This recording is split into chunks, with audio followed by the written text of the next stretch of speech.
So guys, we're into round 3 now of our 4-round Swiss Friday Night Magic Standard Tournament, followed by cut to top 8. Both of these players are 2-0. So the winner of this will be able to comfortably draw into the top 8, while the loser will have to play a winning in. On the left, it's Joseph Deal, who is playing the same big Boros deck that he piloted last week, as well as that States, which is an interesting Purphoros-based kind of mid-range deck, though it does have some aggressive draws with red removal, Chain to the Rocks, and then, of course, the aforementioned Purphoros and Elspeth at the top end.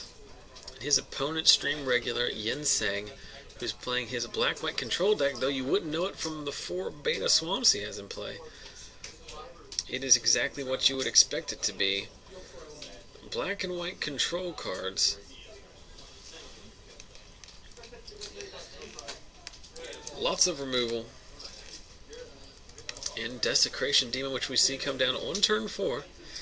In turn, Joseph going to point a Magma Jet at Yen just to scry. He's going to leave both of them on top, so got to be in a pretty good spot for him. See, he has a Boros Guildgate there. There's a Reckoner.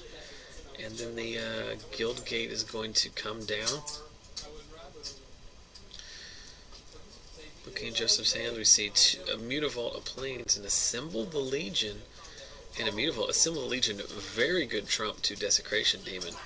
As if you are stabilized or ahead when they both come online, you can constantly sacrifice to the demon's attack trigger. So Joseph deciding if he wants to bend his Frostburn Weird to keep the demon at bay. I think in this spot I would probably do that.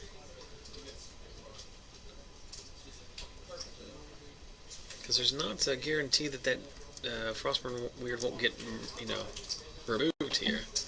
There's a Thoughtseize. It's going to snag that Assembled Legion. So this game just turned very quickly off the back of that Thoughtseize. It'll be interesting to see as Joseph shows both the Stormbreath Dragon and the Assembled Legion along with the Mutavault and the Plains. What Yen decides to take here, I think the choice is the Assemble, seeing as how Yen has the cards in his deck to beat the dragon. He must not have them in his hand, though, and doesn't want Joseph to untap and slam that dragon and then possibly erase him. So, probably the right decision. I'll trust Yen and his experience with this deck. So we're going to serve in with the Boros Reckoner and the Frostburn Weird. Devour Flesh is going to force Joseph to gain some life. So Joseph goes up to 18 and Yen takes 3 off the Reckoner attack, and then Joseph is going to resolve Assemble the Legion. So this is likely the last turn Yen's going to be able to attack. Joseph, more than likely unlikely to bin his Reckoner in this spot. Seems like a giant mistake, should he consider it, but Yen just passes back, stuck on 4 land, but more importantly, only black sources. So Assemble is active. We're going to be able to get in with Haste Soldiers and keep Yen from ever attacking with a Desecration Demon. More importantly, following up with a 6 land and an Elspeth Sun's Champion off the top. And we're also in a position where he can minus Elspeth, clear out that demon, and then just start serving in. That's what he chooses to do. So we're going to attack in here for 4. And Pharika's Cure is going to take out the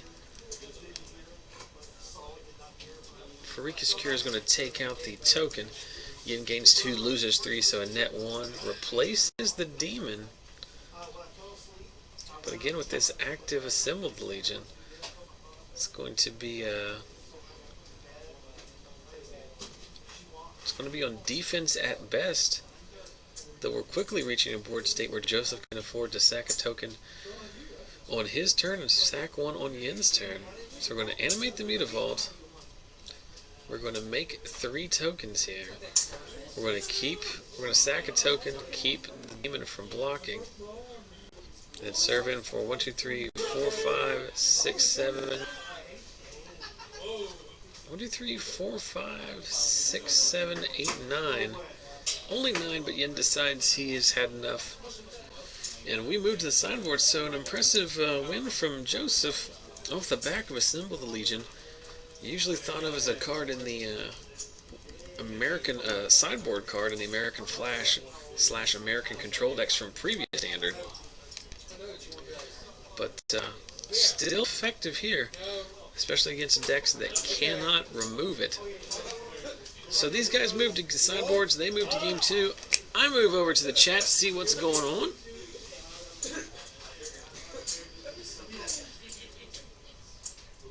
Nothing is going on in the chat. Not much indeed. So guys, we did have some Pro Tour coverage today if you haven't been watching that. The Standard Pro Tour from Dublin, Ireland, kicking off this morning at 5 a.m. Eastern. And it will pick up, I think, at the same time later on tonight or early tomorrow morning, depending on how you look at it. 3 rounds of Booster Draft, Theros Booster Draft, and 5 rounds of Standards in the bag. I believe there are 2 undefeated players left. Sam Black from Team Star City playing a mono-blue Thassa deck. Very interesting take on Blue Devotion. And the other player also on Team Star City, Paul Rietzel, on black-white control. Not really the same kind of deck that Yen is playing. Their deck is uses a little bit different build. Plays Sin Collectors, plays Soldier of the Pantheon, but is a very controlling card that uses Desecration Demon and Read the Bones as its primary engines. Lots of Devotion decks coming out of that field as well. The most common deck we saw is Esper Control. That was the most represented archetype, with 46 players playing Esper out of 400 and change. So over 10% playing that one.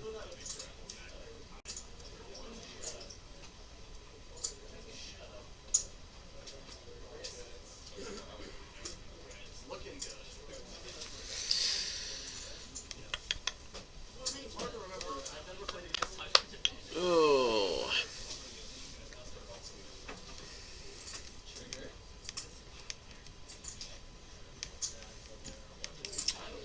Groundbreaking commentary, I know. The chat is being abnormally calm tonight. So I do want to give a shout out to, I believe it's Aaron Pearsall, I may be incorrect, but who follows me on Twitter and is watching currently live, and did give out a shout out to the stream on his blog as well as his Twitter feed earlier this week or last week possibly. So thanks for spreading the word there. Got a pretty good Magic blog going at WordPress, Pearsall's blog at .wordpress.com. So make sure to head over there and get some Magic content and help support those that support the stream. How have we gotten this far and I haven't mentioned our sponsors? I'm very bad at what I do.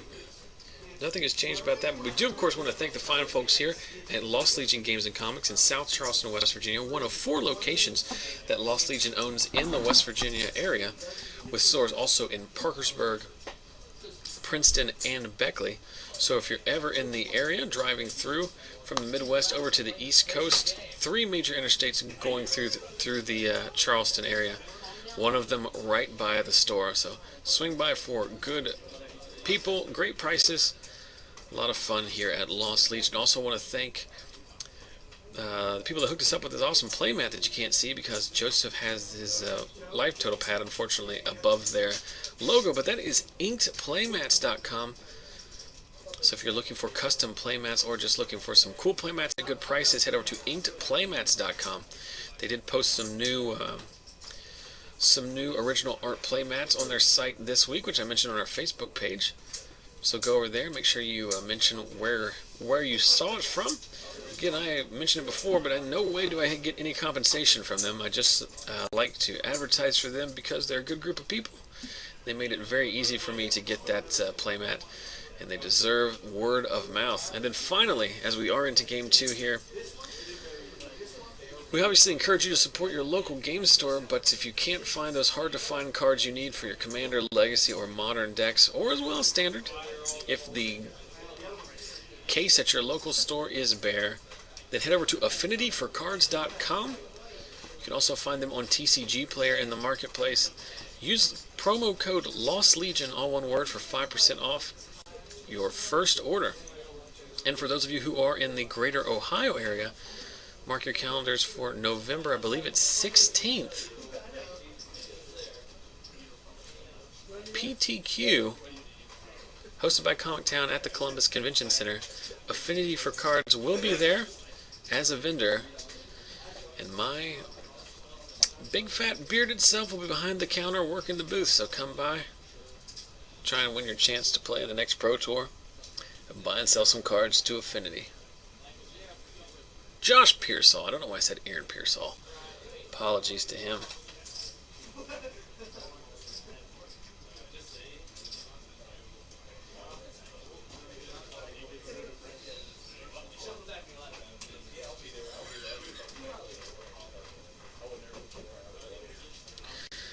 So back to the game at hand. Yen, just like he did in Game 1, going straight to 4 and casting a Desecration Demon. On the way, he casts a Lifebane Zombie. Not that great in this matchup, as I don't know if Joseph has any white creatures other than the Boros Reckoner. But still a means of getting in front of something, trading in combat, and occasionally getting some value off the exile. So Joseph, just like he did in Game 1, resolving the scry off of Magma Jet and then following up with the scry off the Boros Temple. Looks like he's going to leave the card on top. Yen at 18, however, way ahead here with the Desecration Demon. And Joseph wisely just blocks the demon. Too many times I see players sacrificing their creature to the demon and just making it bigger for no reason. And there is a Blood Baron of Vizkopa with protection from most of Joseph's deck except for Mizzium Mortars. Change the Rock's not going to be good enough here.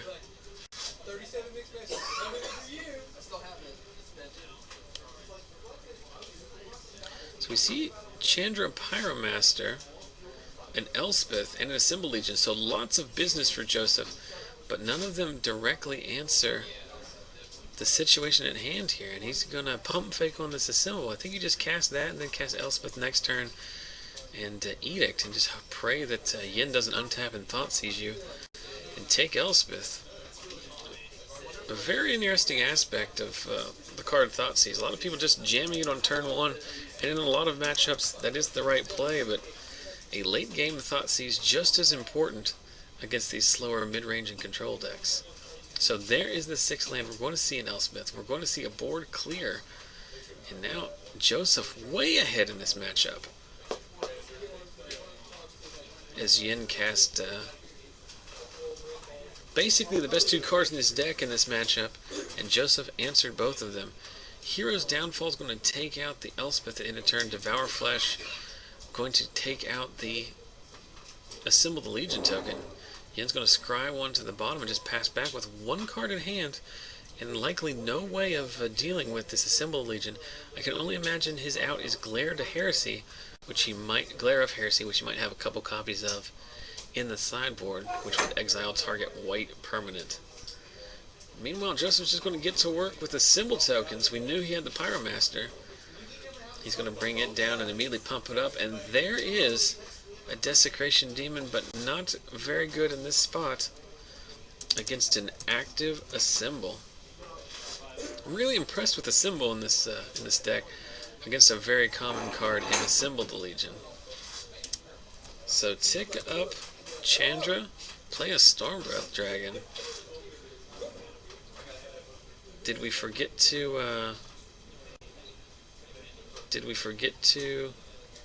sack a token? Yen didn't block, so I can only assume that's what happened. There's another Blood Baron. Joseph taps the Taps the demon down during Yen's turn. Yen likely not going to attack with it, but still has to resolve that trigger. So we're up to 8 Assemble Legion tokens. We're going to ping the Blood Baron. We're going to serve in with all these guys. 4 flying and 8, that's 12. You're going to gain 4 life and you're still going to die. So it looks like Xaxes. Nope, there's a removal spell. So devour flesh my own desecration demon so I can survive at 6. Survive at 3. Missed something there. Awkward post-combat Chandra's Phoenix. And there we do see the Glare of Heresy off the top, so Yen did side it in and did have an answer to the Assemble, but too little too late. And the big Boros deck of Joseph Deal moves to 3-0 on the night. He'll be drawing into the top 8. And Yen will have to play it out here in the final round. See if he can make it to the top 8 as well. Guys, we got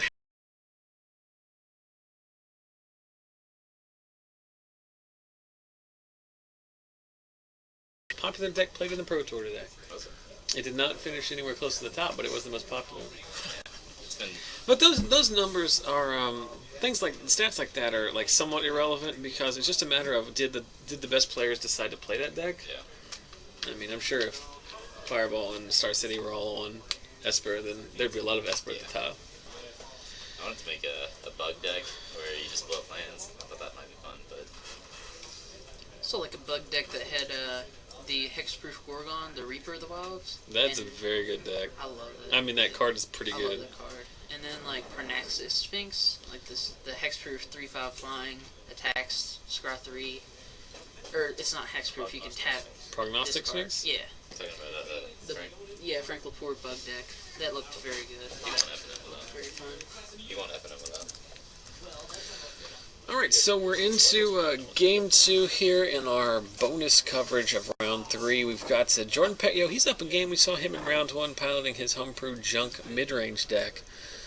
He's got a turn 2 Sylvan Caryatid, which allows for a turn 3 Loxodon Smiter. And Aaron Dailey, who's playing a Boros midrange deck, basically comboing with Purphoros and Ogre Battledriver and some little guys to... So there's Chain to the Rocks, takes out the Loxodon Smiter. Chain to the Rocks, interesting card because it single-handedly makes Peak Eruption a somewhat playable standard card. Of course, Peak Eruption is actually not that bad. Kind of standard playable to begin with. Yeah, I didn't realize until today that it costs 3. Because Stone Rain has always been playable, and if there was a Stone Rain in play, people would be playing all of them. But since it is qualified, it has to be a mountain. But then it does the bolt. It bolts them, right? Doesn't it? That's a good card, especially if you can blow up a Chain to the Rocks in the process. I feel like it's very good, like in the red decks that have Chandra's Phoenix in the sideboard. Just because, like, dome them, you get your Phoenix back. Like a small interaction, but still kind of cool. Especially against like Chain to the Rocks. So here is the Ogre Battledriver. It'll be interesting to see if. Yep, he does realize he can cast it. He only tapped 3, we need 4. So if Jordan doesn't answer this, which, well, there's an end of turn advent of the worm. If Jordan doesn't answer the Battledriver, like, there are sequences in which Aaron can just win the game next turn, right?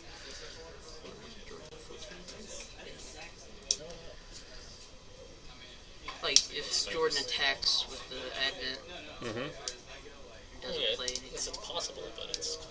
I mean, it's unlikely, but I mean, like, that's how explosive a card like Battledriver is. Like, if it lives... Yeah, he plays a Phoenix, he can swing for 6 in the air. So, is it going to live? That's the question. So, we see Jordan has a whip in his hand. He can't cast it. He has a Gruul Guildgate. And I don't know what the other card is. It looks like a Desecration Demon, but I don't think he can cast that either. Stuck on just 1 black mana. He has the Caryatid. Oh, yep, my bad. What is that? Desecration? Or that's the Shadowborn Demon?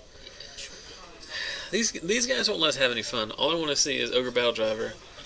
Untap with Ogre Battledriver, and they just won't let us have it. Oh, man. This is the danger of putting these two on under the camera, is that they're going to ham it up even if they're playing in an empty room. But when they know there's an audience, extra hamming it up. Oh. Like, oh man. So Aaron up against it here, facing down an impressive attack force. The demon is a 5/6 flyer, right? Yeah. But he has to sack a creature every upkeep. Because there's not six. Yeah, there's not. Yeah. So we're going. The Elvish Mystic is not long for the world. All right, you're telling me there's a chance. Battledriver in play. Can't attack. That would be very bad. So Mystic does hit the bin in order to keep the demon around. So a 5/5 Trampler and a 5/6 Flyer. There's the Boros Guildgate that I'm pretty sure he just forgot to play last turn. There's the Whip of Erebos. We got so much lifelink now, so this game is basically over. I think it's funny that, like, Whip, when it came out, everybody's like, oh, you can rebuy Obs of that, and you get all this awesome stack to trigger, and it's great, but, like, it just gives all your dudes lifelink. Yeah. That's pretty darn good as it is. That's actually, like, the reason that I was playing Whip to begin with. It's cool. Because the lifelink. Yeah, it just gives you so much more reach. The other, I think, came as an afterthought. That's just like, gravy. Someone just, like, randomly pointed it out. Like, oh, yeah. I didn't know that happened, but cool. I guess I'll put Obsidats in here. And it's actually pretty good in Jordan's deck with the interaction between the demon and the... yeah, you can get your stuff. Yeah. I just want to see a multiverse twice and just like swing. I just want to see that happen. I do too, ain't gonna happen. That'd only be like 12 damage plus... 1, 2, 3, 4, 5, 6, 7, 8, 9, 10, 11, 12, 13, 14, 15, 16, 17, 18. Pyromancer into something. Well, I don't know what that card is. Oh, it's a Purphoros, which is 1, 2, 3, 4, 5. It's a creature. It has haste. It's 8 power by itself. 10. That's 14. If it wasn't for that stupid whip, it would have been enough. Come on, Jordan. You're in everybody's time. And we have 1 mana open here. I think I just heard Aaron say that it would have been really awesome. Like, he is lamenting the same situation we are, which is that would have been exactly lethal if Jordan had attacked in as he did, which I'm sure he would have. Why didn't we attack? I think he just kind of realizes that he's dead next turn. Yeah, he's dead. Well, he could live the attack. Oh yeah, because of the trample. Yeah. No. Oh yeah, he can. He can jump. Doombladed the Phoenix. Yeah. Doomblade the Phoenix, that means the Shadowborn gets through by itself. You can kill the Advent token because Purphoros is a 6/5. He's something. He's a big boy. He's 6/6. He's indestructible, that's all that matters. He's a 6/5. He's indestructible with enough toughness and power. We've got 18 minutes left. I'm going to step outside and see if there's anybody still playing. Probably not. I don't think so either. Today has been pretty fast up there. That's what I like. Because